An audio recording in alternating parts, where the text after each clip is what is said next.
icon in the movie industry. You have heard him and seen him in performances in over 140 films. He's met and influenced many world leaders, and now he's about to tell you how to unite the America he loves. That job's filled. Unique. Unique. Brilliant. Brilliant. And unpredictable. Unpredictable. Robert Davi is a Renaissance man who writes, directs, sings, and does it all with excellence. Yeah, it's okay. We're all very impressed, but let's get on with it now. Robert Davi believes he should use his voice to both repay and help unite America, the America that made his dreams come true. No more Mr. Nice Guy. Ladies and gentlemen, this is The Robert Davi Show.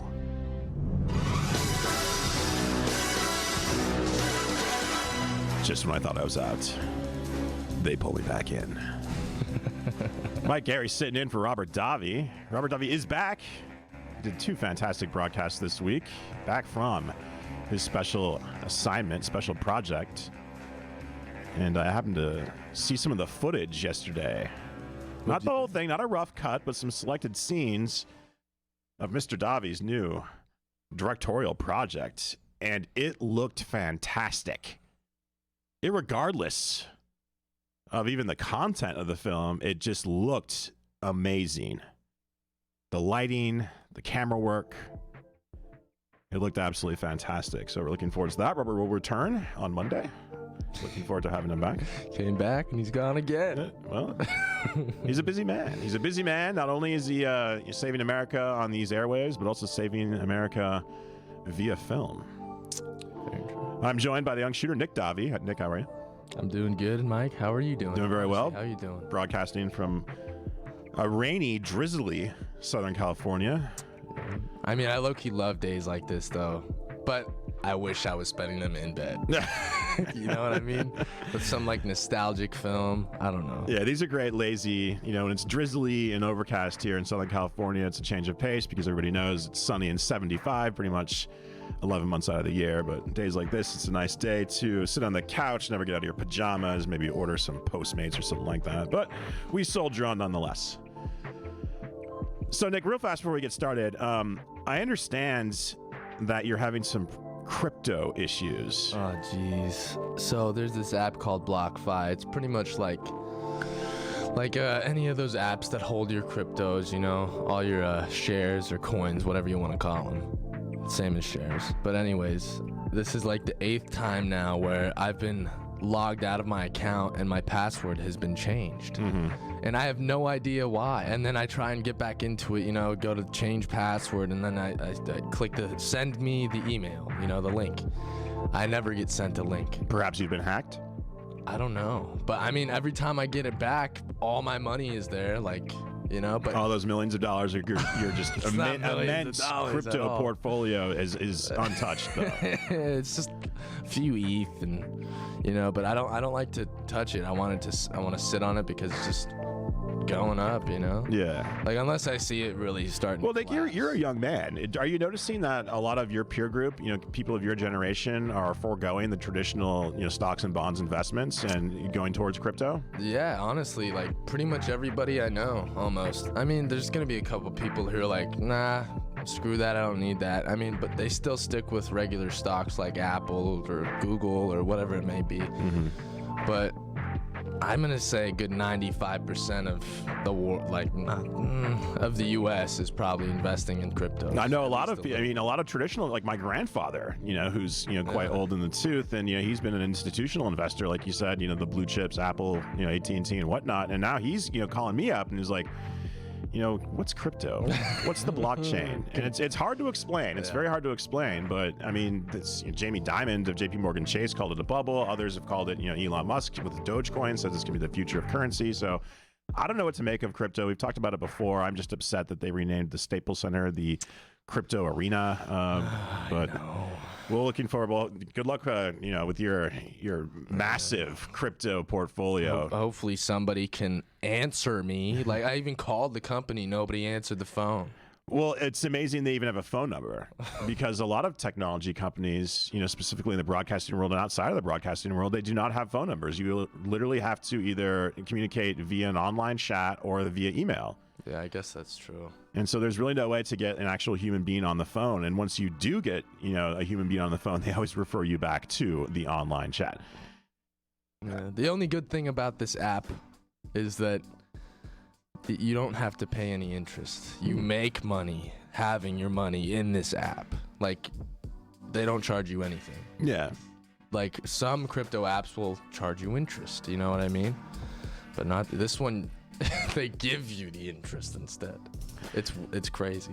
All right, moving right along. This news is just breaking right now. It might sound like an incidental story, but I think it's going to have ramifications moving forward. And, I've described myself on the show before as, the reasonable Democrat. And, I don't subscribe to the very far left squad style of liberal politics. And right now we are seeing a breaking news story that the first Starbucks store, the first Starbucks franchise in upstate New York has voted to unionize in a vote of 18-6. And this might sound like not a big deal, but I think it will start a wave of small independent franchises and small businesses in general, normally not unionized, becoming unionized.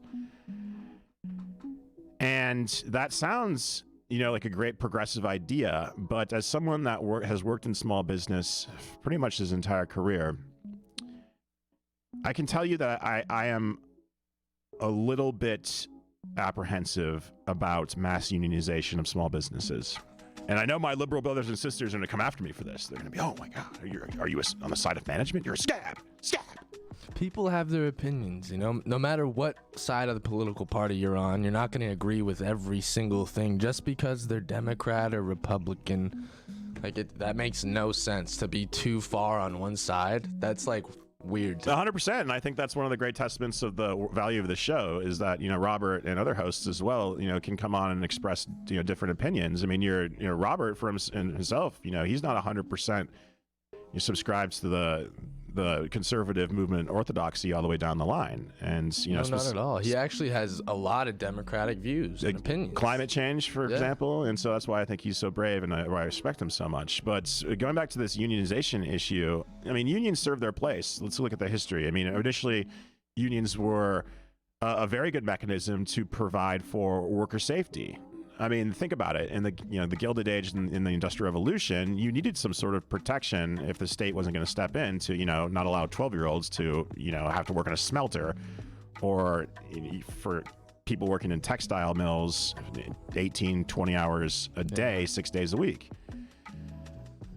But what's going to happen with this Starbucks union? Are they going to collectively bargain for a universal guaranteed basic income of, I don't know, $3,000 a month? I mean, this is as far as I know, not a Starbucks corporately owned store. Most, Starbucks or Burger Kings or McDonald's, they're not owned by the actual company. Franchise. It's a franchise. They're owned by a private individual, a private investor, usually a small business person.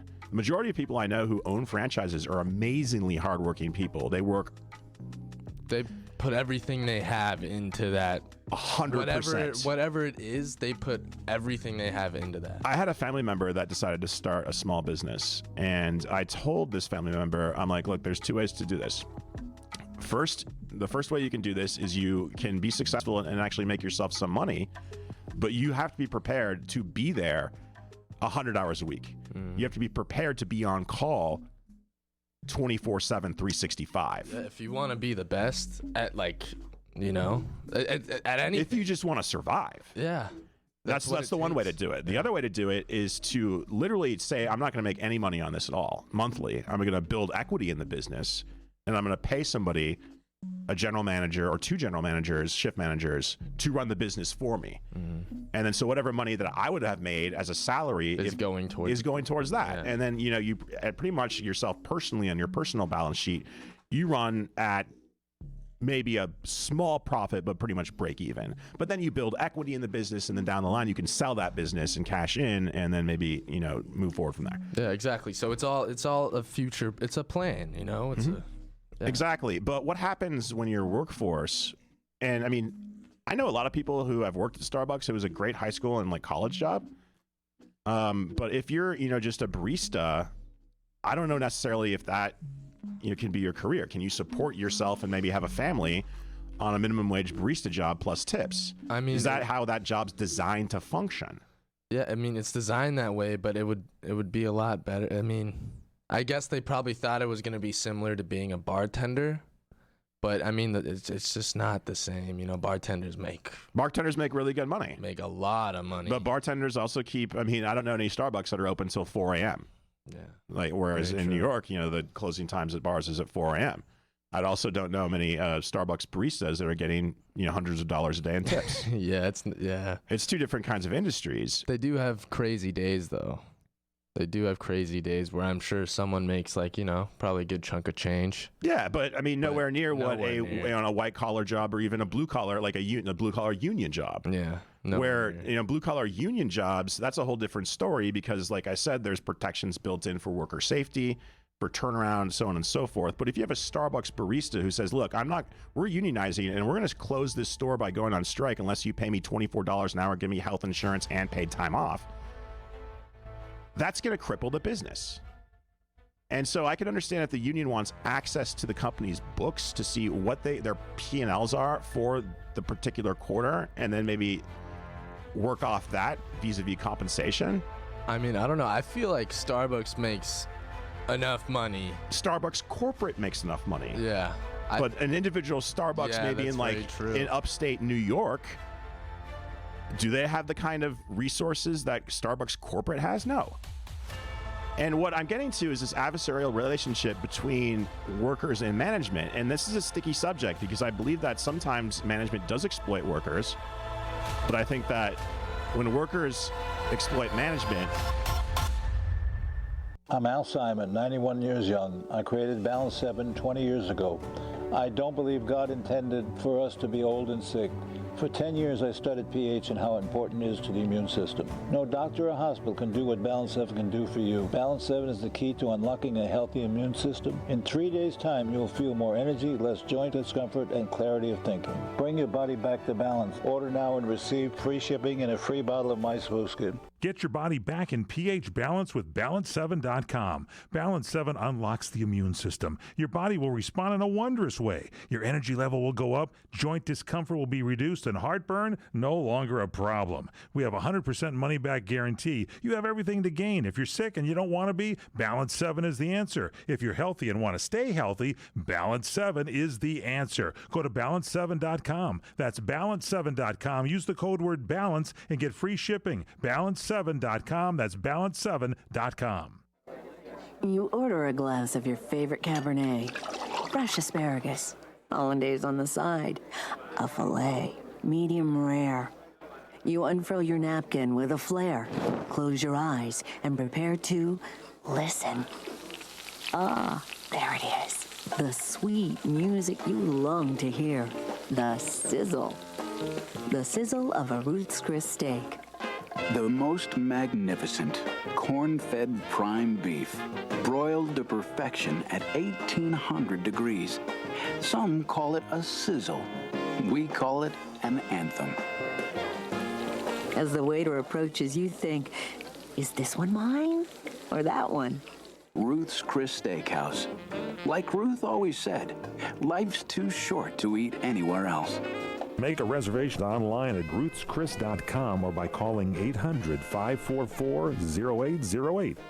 The smartest way for you to get the lowest prices on your plane tickets, domestic or international, is to call SmartFares first or last, but you've got to call us before you book your plane tickets. Fly anywhere in the world, fly anywhere in the U.S., and SmartFares can save you up to 75% on your plane tickets. We have the lowest airline ticket prices on over 500 airlines, and you've got a great 12-hour free cancellation window. Plus, with our live live agent help, you can always get fast help and fast answers. So on your next trip, maybe today, maybe tomorrow, how about right now? Pick up your phone and call SmartFares, plus save up to 75% on your plane reservation. So call right now. 800-915-2644, 800-915-2644, 800-915-2644, 800-915-2644. Robert Davi. You know, I'm the one delivering the message, not receiving it. And we're back. Robert Davi Show. By Gary sitting in. Robert Davi right now is actually... Right now, and I'm so jealous that I'm not in Pennsylvania myself to attend this event. He's at a Goonies convention. Of course, the Goonies, a seminal film for myself growing up. And of course, Robert played one of the Fratello brothers along with the Joey Pants. And so I believe he's at a convention with all the other cast members. And that sounds just like an amazing time because that's an amazing film. And so that's great for Robert to do service to not only that film, but fans of that film. There's actually a little small independent theater in my hometown called the Rialto. That was a single seat theater, built in the 1920s. And every year they would do a midnight screening of the Goonies. Oh, wow. And Sean Austin would sometimes appear and answer questions. It was always a very good and raucous time for a midnight screening of the Goonies. That's actually super cool. Yeah, it's really cool. You want to hear something that's actually really cool, too? I remember when they did the 25th anniversary of the Goonies, or the 30th anniversary, I forget. I went with my dad. It was at Warner Brothers Studios. And we were going around the entire thing, the sound stage that the studio was shot in, and then everyone got this map, the map in the movie with the music notes on the back. Mm-hmm. I got that. My older sister stole it from me, and I never saw it again, but that was super cool. Met the whole cast, and Richard Donner. Yeah, Martha Plimpton. Yeah. A young James Brolin. Yep. Yeah. Josh Brolin, excuse me. Whatchamacallit? Chunk. I forget that actor's name, but he was awesome. He was a cool guy, and he was super skinny, and I was like, what? Wow. But yeah, it's an amazing film. So shout out to Robert for doing that kind of fan service. That's really kind of cool. So going back to this Starbucks unionization, and I know I'm going to get guff from my liberal brothers and sisters, and maybe even from some, union supporting conservatives, because there are a lot of, unions, conservative union members as well. And so this is, I think, a nonpartisan issue, but I just think it, deserves some discussion what the repercussions can be if we see mass unionization among low-skilled retail jobs. So Bernie Sanders, who I have, spoken about, not necessarily in the most collegial way, he tweeted that if Starbucks CEO can pay gets paid $15 million, of maybe he's speaking very sarcastically and caustically, maybe that they can quote unquote afford to pay their workers more. Okay, so CEO pay is usually directly tied to the stock price and usually directly tied to market forces. And like I said before, Starbucks corporate is different than an actual individual franchise of Starbucks itself.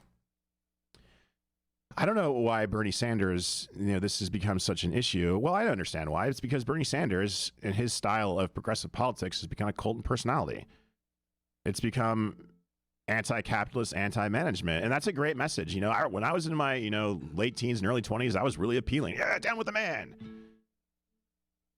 But folks, like it or not, we live in a capitalist system. Government. Exactly. Burn the witches. But like it or not, we're in a capitalist system. You got a better system? Let me know what it is. Pretty much every socialist country, every socialist economic system, I mean, this is flawed to some extent. Yeah. I mean, people are going to point to the Scandinavian countries. Okay, they have great quality of life, great quality of living. Maybe he meant an amazing quality of life, standard of living. But try not having to pick up a big ticket item like a national defense. Like it or not, the United States, and I don't use this term pejoratively, is the policeman of the world. We protect democracy and freedom around the world. We protect our allies. Literally everywhere, yeah. That's going to cost some money, folks. Also, the Scandinavian country, you like paying 80% of your income tax? I don't know. Maybe it's great. Maybe you love it. I'm not knocking this, the liberal socialist democracies of Scandinavia or Northern Europe, but I don't think that's going to work here. I don't think that's going to work in the United States where we have a true melting pot. So this speaks to the conflict between management and labor. And that conflict is always going to be there. It has always been there. But when you make that conflict ideological rather than practical, you're going to put companies out of business. You're going to put small businesses out of business. We want $23 an hour. We want full health benefits. We want paid time off. Yeah, but it's not gonna be the same thing, right? Because wouldn't taxes just be higher? What's gonna happen is the stores gonna raise prices. Yeah, and stores will raise prices. A bottle of water will be $8. You think inflation's bad right now because of energy prices and because of supply shortfalls? Wait until you add the third tier to that, which is increased labor costs. Yeah. Massive increased labor costs. Oh, God, it's just thinking about it. And in a capitalist system, the market will sort it out. If you have a unionized Starbucks, where you now, because of increased labor costs due to unionization, you're paying $4.50 for your latte, you know what's going to happen is Coffee Bean and Tea Leaf's going to open up a store next door. And they're going to charge $3 for that same latte. People are going to go to the Coffee Bean and Tea Leaf, and that Starbucks is going to close. And guess what happens now? All that work you did to unionize, to organize, to collectively bargain was for nothing. It's for nothing. You're out of a job. You can't get blood from a stone, especially in retail food service where the margins are razor thin. Now, if you wanted to actually have Starbucks corporate come in and subsidize some of these stores, they could probably pull it off. But then you're going to have a massive capital drain because institutional, even personal investors are going to pull their money from Starbucks saying, I'm not getting enough value for my share price. That's how it works. Do I like it that it works that way? Not necessarily. But that's the difference between being a child and an adult. That's the only way it works. A child wants what they want when they want it. An adult knows that they have to do a lot of stuff that they don't want to do. But they do it because that's the way it works. And I know I'm seeing notifications from, listeners and friends of mine are saying, man, scab. But look, unless you work for the government, unless you have a state job, a cozy, a nice, good state job where you can never get fired. Yeah. That's the difference between the public and the private sector. And it's so interesting to see so many public sector workers scream about unionization and about fair play for workers when they have a guaranteed job for life and an industry that's never going to close. You're a school teacher. Shout out to you. School teacher is important. Great job. It's an act of service. Yeah. But you don't have the depth of experience to speak about how actual private business works, about money going in and money going out. Because your job is relied on state financing. That well is always going to be there. It's never going to run dry. Yeah. But a private business has to rely on money coming in and money coming out, profit and loss. And when a collectivization of workers come in and says, we want this no matter what, can't get blood from a stone, folks. Davi, back in a minute.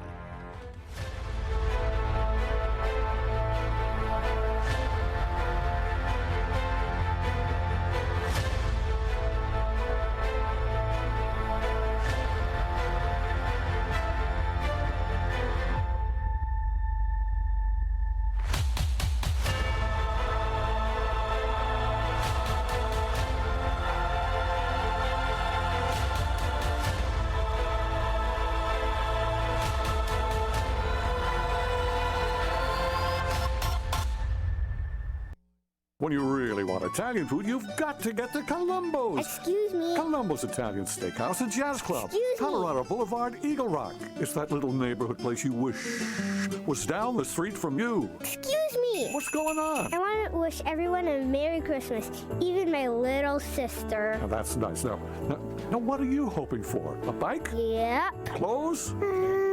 Okay. A soccer ball. Muy excelente. But you know what I really want? I want to be with my mom and dad, grandma and grandpa, and even my little sister. And going over to Columbo's. Great steaks, the freshest fish, Columbo's Italian family specialties. They just treat you right. And meatballs and spaghetti, super yum yum. Columbo's, right any season, but especially this time of the year. Columbo's, that little neighborhood place you wish was down the street from you. Mangia bene and buon Natale.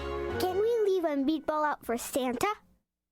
What are you going to do with your old car? You can try selling it, you could junk it, or you could donate it to Heritage for the Blind. Your car will be towed away for free, and your donation is tax deductible. Just call 1-800-785-9618. Heritage for the Blind accepts cars, vans, trucks, and boats. It doesn't matter if your vehicle runs or not. It will be towed away for free, and you'll be supporting those that need help. Heritage for the Blind is a nonprofit organization that helps the visually impaired live fuller lives.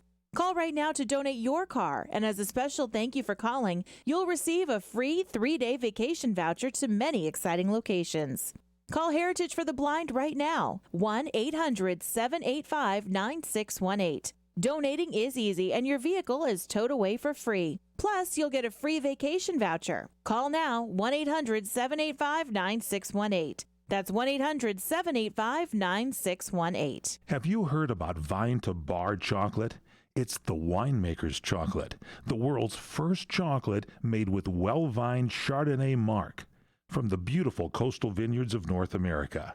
Gently pressed grapes are harvested after juicing, dried and finely milled and carefully blended into the finest dark chocolate.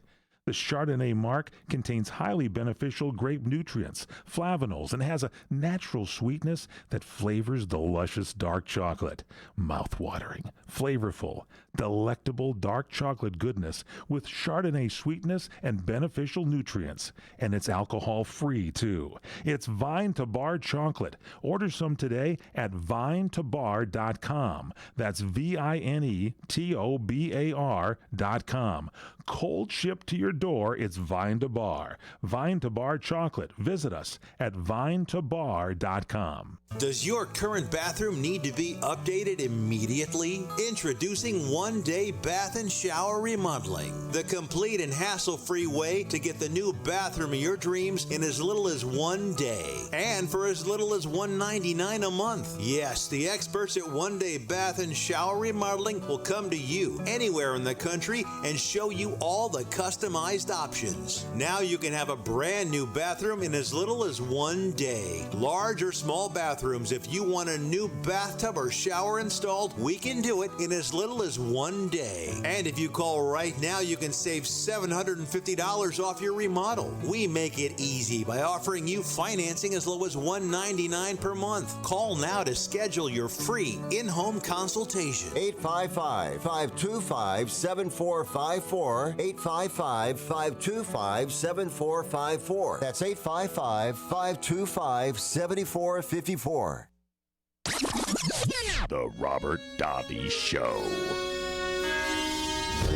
I'm Dwayne Robinson, LAPD. I'm in charge here. Not anymore.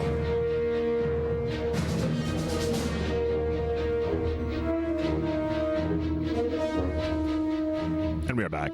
Robert Davi Show. Robert right now doing some great fan service at a Goonies convention back east. Such a good movie. Be cool to be over there, huh? Yeah, what a career. What a career.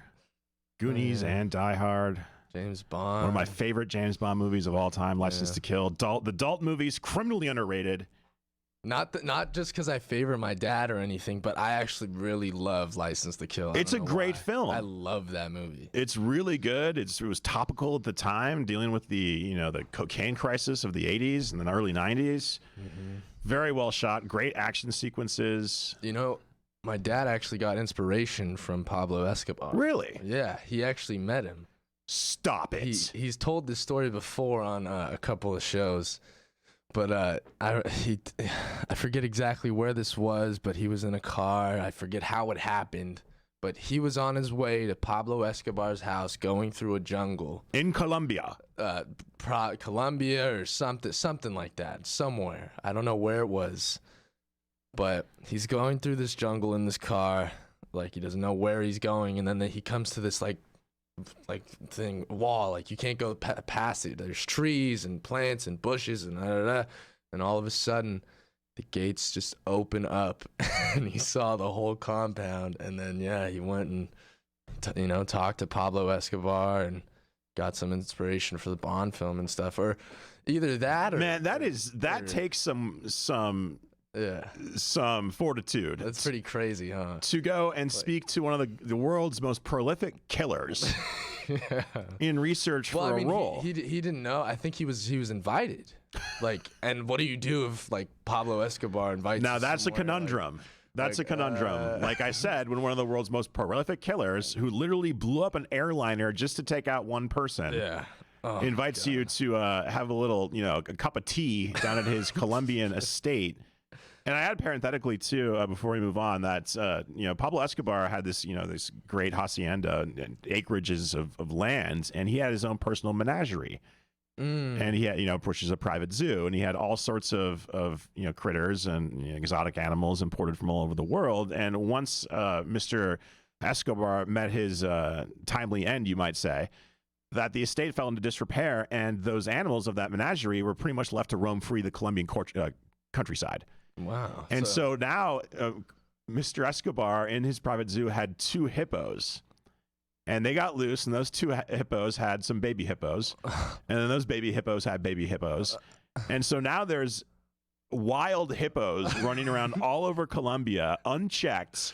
And if anybody knows, hippos are vicious. They actually they're probably just as dangerous as lions. More. Yeah. Statistically, you're more likely if you go on safari into Africa to be injured or killed by a hippopotamus than a lion or a leopard. So if you see those things are big and they can move, and they're ornery. Have you seen them run? It's like an alligator. You don't expect it, and all of a sudden they're just sprinting 40 miles an hour and straight at you. Jaws just like a crocodile too. I mean, it's crazy. So if you're down there in Colombia, keep your head in a swivel for those those hippos down there. Pablo Escobar, man. I recommend Netflix's series Narcos, where it speaks a lot about Pablo Escobar and the whole Colombian drug trade and all that. It's quite fascinating. And it also speaks to, how the drug business has evolved. We've talked a lot about on this show when I've hosted about the opioid epidemic here in the United States and just general, the American consumption of drugs, and how, we don't hear about the Colombian cartels anymore because of capitalism. So Narcos, it's explaining Pablo Escobar's story, right? Yes. So there's this other show. Sorry to interrupt you. No, please go ahead. There's this other show. My dad told me about it. I haven't really, I've seen a few episodes with him, but I haven't really watched it yet. I haven't had really much time to. But it's called Zero, and it's like Narcos. It's involving drugs and guns and all kinds of illegal things going on, but not just in one area. It involves the entire world. Italians, Americans, Englishmen, Mexicans, Puerto Ricans, everybody, and every single language is spoken in this show. And I don't know, I thought that was pretty cool. Obviously it's subtitled, but it shows it's the modern day, so it really kind of shows what's going on at shipping things, and that's where it all goes down, shipping containers. Yeah, I also recommend Traffic. It's a great movie, Steven Spielberg movie, based off a BBC miniseries, which also goes into the kind of multinationalism behind the illicit drug trade. We should mention that a great American passed away a couple days ago. Former senator and just stalwarts of politics, Bob Dole, passed away. Oh, wow, I didn't know that. Bob Dole has passed away. I believe right now he's lying in state at the U.S. Capitol. Bob Dole, he of course ran for president in, I want to say 2004. And, no, check that, in 1996. Oh, wow. And he was a longtime senator. He also was a true war hero.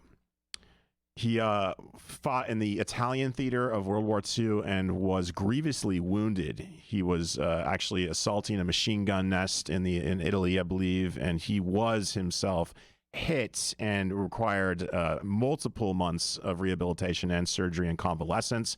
I believe he actually had to have a prosthetic shoulder put in, but he was, Senate Majority Leader. He was Senate Minority Leader, leader of the Senate Republican Conference, Senate Finance Committee, Senate Agricultural Committee, Republican National Committee Chairman, and also, of course, a longtime U.S. Senator from the great state of Kansas. Before that, he's a member of the House of Representatives. And, he comes from humble beginnings. He was pretty much his family ran a small creamery, making butter and dairy products. Of course, Dole attended the University of Arizona in Tucson after World War II, and before he transferred to Washburn University in Topeka, graduated with a law degree. And then, like I said, World War II, he was a second lieutenant in the 10th Mountain Division, and in Casa di Alano in the Alpine Mountains, south of Bologna, Italy. Dole, of course, was wounded by a German shell that struck his upper back and right arm, shattering his collarbone and part of his spine. Dole said, quote, "I lay face down in the dirt. I could not move my arms. I thought they were all missing."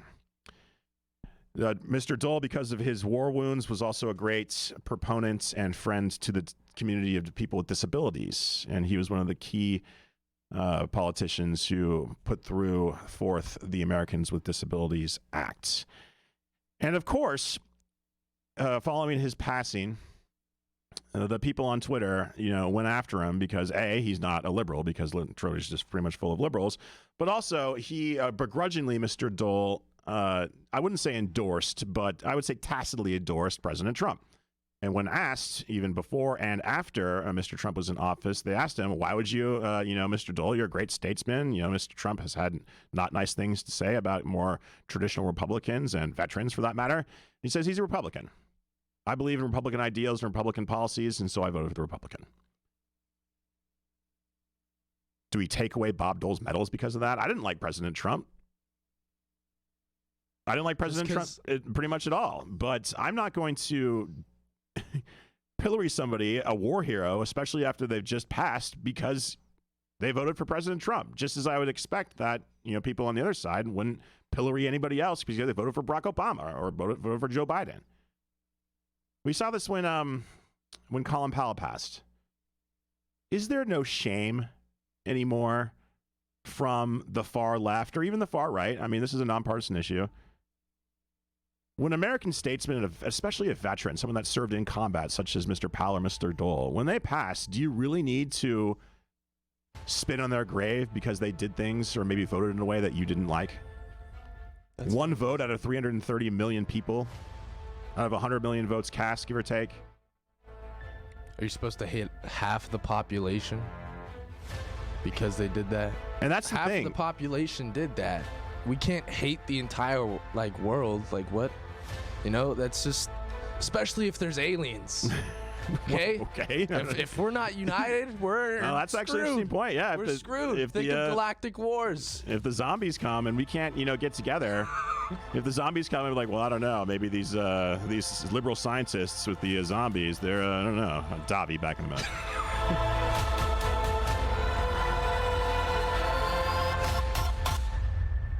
Keep listening for a free offer from US Med. If you're living with diabetes and using insulin, you know the pain of sticking your fingers over and over again. By simply wearing a small remote device called a continuous glucose monitor, or CGM, you can reduce the pain of sticking your fingers right away. If you're testing your blood sugar daily and administering insulin 3 or more times per day, or using an insulin pump, call today and learn about the latest CGM technology. We'll send you a free ebook telling you all you need to know about CGMs. A CGM can immediately reduce pain. It's accurate, easy to use, and helps you make better diabetes treatment decisions. Your new CGM may be covered by Medicare or private insurance. Call now to learn more. 800-524-9313.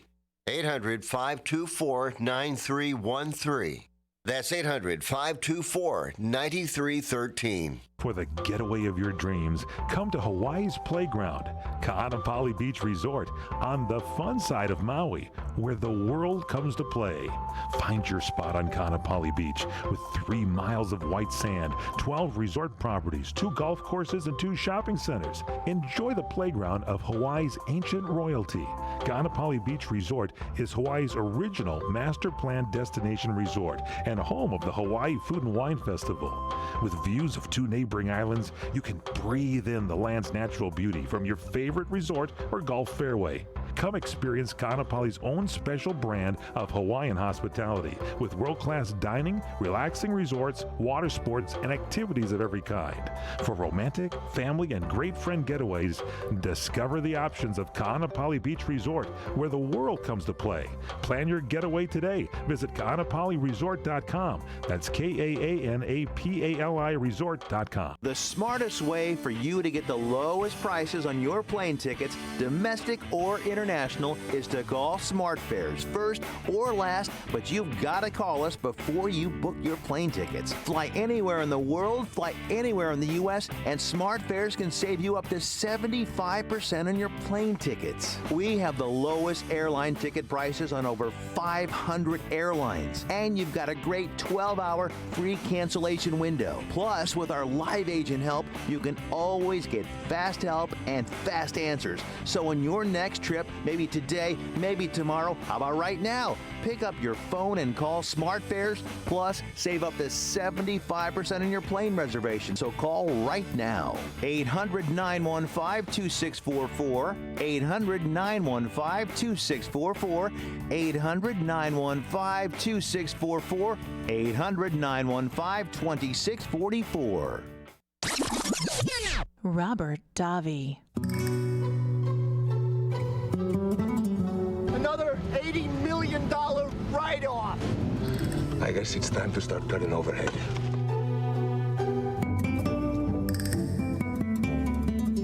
And we're back, Robert Davi Show. As you just heard in that last sounder, we had Robert Davi playing Franz in great James Bond movie, Timothy Dalton era James Bond movie, License to Kill. I didn't mind his James Bond either. No, he's fine. A lot of people didn't like his James Bond, but you know what? I thought he was like, before I even saw the movie, like any James Bond, and I just saw a picture of Timothy Dalton, I was like, that's James Bond. That's what James Bond kind of looked like in my head. And you know what that Timothy Dalton's James Bond performance was? It was a forerunner. And it was a forerunner in this way, because if you don't have Timothy Dalton's James Bond, you don't have Christian Bale's Batman. Mm-hmm. Because for the first time in the franchise, in the James Bond franchise, you had a Bond that was a little bit darker. Yeah, because this is when he's getting his license to kill taken away from him. And now he's an actual assassin. Well, I mean, he's always been like an actual assassin. Well, yeah. But now he's like dark. But also that kind of tone and tenor of that James Bond, where it was not all kind of, and I love the Roger Moore movies too, where Roger Moore was very charming and very debonair and almost comical. There's some slapstick going on there. But the Timothy Dalton James Bond was actually far truer to the Ian Fleming books than the Roger Moore or Pierce Brosnan or even, for that matter, Daniel Craig. Yeah, because it's actually a revenge story too. It is, because and they killed his wife. We are seeing, well, not his wife, his best friend and his friend's wife. Excuse me. Yeah, Mr. Leiter and his Mr. Leiter's wife, and we've seen over these past decade where specifically with the Christian Bale, Batman, and other characters. I would also add the DC comic book movies where they want to make the characters, the protagonists, kind of dark and flawed. Yeah. And that's what I think Timothy Dalton brought to that James Bond. And so I think he was always criminally underrated. I loved License to Kill. I think The Living Daylights is one of the great James Bond movies. Isn't that the other one he did? It is. Yeah. It is. Yes, he did. It's a fantastic movie. And that kind of speaks to, we always like to do something fun in this last segment, and so we shall proceed. Over the weekend, I watched the Ridley Scott's The Last Duel. How was it? Okay, so The Last Duel, just to set things up, is a film. Ridley Scott has put out 2 movies this year. The Last Duel, which came out at the very beginning of the year, and more recently, The House of Gucci. And The Last Duel, it's based on a kind of a true story about 2 French noble persons who there's a alleged crime involving a sexual assault of one of those French noble person's wife. And it's kind of based on 3 different perspectives. And I think that's kind of an interesting dramatic device where it's, a story told from 3 different perspectives because, as everybody knows, there's always 3 sides to every story, one side, the other side, and the truth. And it was okay. It was okay. Matt Damon and Ben Affleck wrote it the first time that they wrote something together since Good Will Hunting. They both also appear in it, and Adam Driver also plays one of the leads. And the movie bombed. It was $100 million movie. That's what they're saying, but I actually anticipate that they spent quite far more than $100 million on this movie, especially with promotion, and it made $28 million at the box office. Didn't even make its money back. It didn't even make a quarter of its money back. Oh, that's terrible. And so Ridley Scott appeared on the Mark Maron podcast, which I also recommend. And Mr. Maron artfully kind of asked, as he is known to do, be like, hey, what can happen here? You got this great epic. This is kind of in the same tone and stylized period of almost a Gladiator, very similar to Gladiator in the way it looks. And Gladiator was won Best Picture. Yeah. And made a fortune. And Ridley Scott says, I don't have the exact quote up here, and I got to be careful because it contains several expletives. But he pretty much blamed it on distracted millennials, Nick. He says, and I quote, I loosely quote, I'll paraphrase, that in today's millennials, if it's not on their phone, they don't care. Well, I'm going to have to agree with him. Oh, wow. Okay. Please continue. Elaborate. Because I know you're a huge fan of movies. Yeah. And smart, intelligent films, as well as, the dumb comedies. I like it all. Love. I love them all. Me too. But there are people that don't even watch Adam Sandler movies anymore. I've met some people and I asked, have you seen Happy Gilmore or Big Daddy or anything? They're like, what? What's that? Yeah, that's true. But they're what they're doing, they're at home, they're watching Rick and Morty. I've seen the show. It's cool. But I'm a movie guy, man. I'm a movie guy. And anime is also a real huge thing right now. Yeah. But also, people are watching stuff on YouTube. People have been watching anime since late 80s? I was probably even before. Probably since the 60s. But I think the point he's trying to make is that, millennials are distracted, that they can't keep their attention span for a 2-hour and 40-minute movie. I agree, because every time I try and show my friends a classic film, they're always like, let's turn this off. Well, especially when you're watching it at home. It's far easier to get to immerse yourself in a movie. You're forced to immerse yourself in a movie when you're watching it at the theater. If you're at home, you're distracted. Yeah. True. Also, the Marvel movies, though. Yeah. There's not much dialogue in there. It's just nonstop action all the time. And Iron Man, Robert Downey Jr. is making $100 million over here with 5 pages of dialogue in one movie. But those movies are great. They are great movies, but they're not kind of the late 90s movies that I grew up with that were by all tour directors. But first of all, Ridley Scott, all you said might be true. And Nick, you make a good point, about distractions and about, lack of attention space, but also maybe make a movie where your leads who are playing Frenchmen can maybe do a French accent, or maybe just don't even try to do an accent, because that was distracting. And I'm hearing the same. I haven't seen it yet, but I'm hearing the same of the House of Gucci, where you have it's the accents. It's the accents where you have those. That is a big thing. And it made me want to bring this up because I saw your dad, in this clip coming in, doing an accent, and he actually can do multiple different accents. Yeah, some better than others. But he, when you have a film where you have Matt Damon trying to speak with kind of a French accent, maybe kind of a British accent, and then you have Adam Driver who's kind of not doing an accent at all. And then you have Ben Affleck, who's pretty much reprising his role from Shakespeare in Love. And then in the House of Gucci, you have Lady Gaga doing her best Sopranos impersonation. And then you have Jared Leto, who I quote, accent sounds like he's Mario from the Super Mario Brothers movies. And so I just think it's a little bit disingenuous and a little bit off-putting when you have a director as accomplished and talented as Ridley Scott with an amazing body of work blame his particular film's failures on the audience rather than the film itself. Maybe look inward. That's definitely true. And it's also really, as a director, it's really hard to control a cast like that with that many names. Gaga, Driver, Matt Damon, Ben Affleck. Controlling all those egos and all of that is really hard to do. And when a director tells an actor how to act, sometimes they get really. I understand that giving an actor a line reading is kind of not to be done. Yeah. But also that's why Ridley Scott, David Fincher, and others, they do 30, 40 takes a scene. And they don't have control over necessarily over the actors, but they do have control over the edit. Yeah, personally, I think, well, I love when the director tells me, like, you know, like, add a little, you know, because that helps the scene. Yeah. That's how you get the take you're going to get. And sometimes it doesn't always come right away. It takes a few times, you know? And the director, I mean, the actors, you can speak to this, you know, and Robert's, you know, posting a movie right now that he directed. And so, I mean, he knows this better than anybody, is that you don't want to tell the actor, say it like this. Yeah. But also, this is the director's vision. An actor, you know, they come on, they take the part, they shoot, and then they're done. They're all finished. Mm-hmm. Whereas a director, you know, that an actor maybe works a month, maybe 6 months. A director can work years. Yeah. Almost 5 years on a film in pre-production, production, post-production. Yeah. That's his creative vision.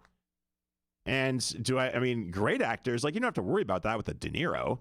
No, never. But also with a great director, if you're a great actor, you're going to want a great director. It also depends on how they explain it to you. And if they say, like, do this and do that, no, you want a director that's going to break down that scene and talk about the character. Like, for example, Bobby right now, he's in turmoil. Stuff's going on inside his family, and, like, this is why he's acting a certain way towards her. And now he's got to figure out how to do this and portray that. So just make sure to keep that in mind, that that's what's happening in that scene. So if they're constantly just reminding you about what's going on and stuff, that always makes the scene better.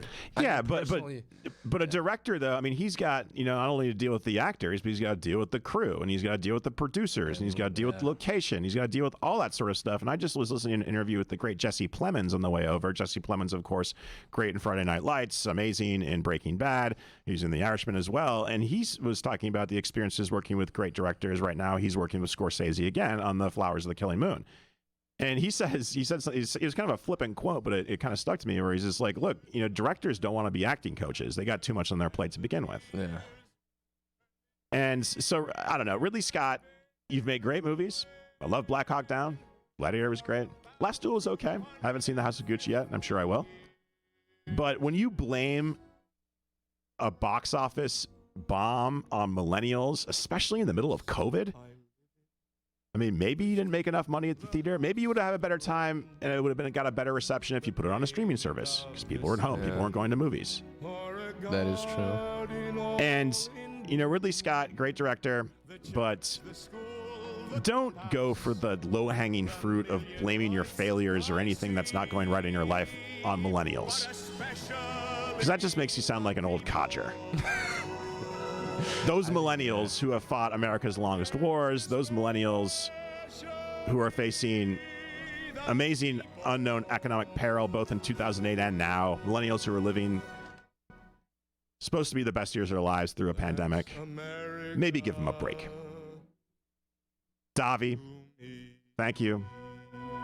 See you guys later. Take care. God bless America.